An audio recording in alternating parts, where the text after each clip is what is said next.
৮ই October ২০২৫ এক মানবিক প্রতিবেদন বদলে দিল একটি অসহায় পরিবারের জীবন।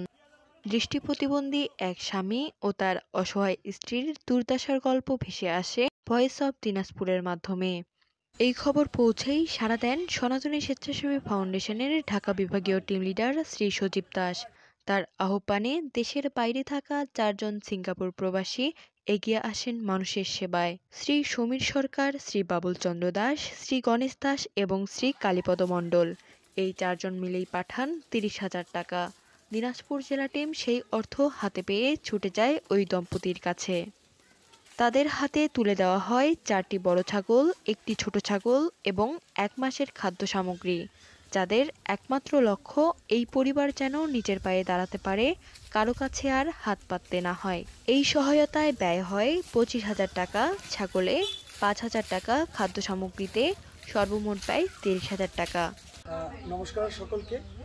আমরা সনাতনী স্বেচ্ছাসেবী ফাউন্ডেশন এসেছি সেই দিনাজপুর কাহরল একটি ভয়েস অব দিনাজপুর সেই প্রতিবেদন দেখে আমরা এই মাসিমা মিশুর জন্য সামান্য ভালোবাসা এবং উপহার নিয়ে আমরা এসেছি। তার কারণে তার মাসিমার জন্য আমরা ৫টি ছাগল আমরা মাসিমাকে ভালোবাসার স্বরূপ।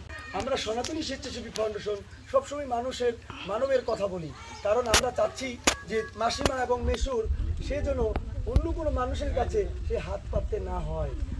সনাতনী স্বেচ্ছাসেবী ফাউন্ডেশন জানান, এটি শুধু একটি দান নয়, এটি একটি পরিবারের ভবিষ্যৎ বদলে দেওয়ার প্রচেষ্টা।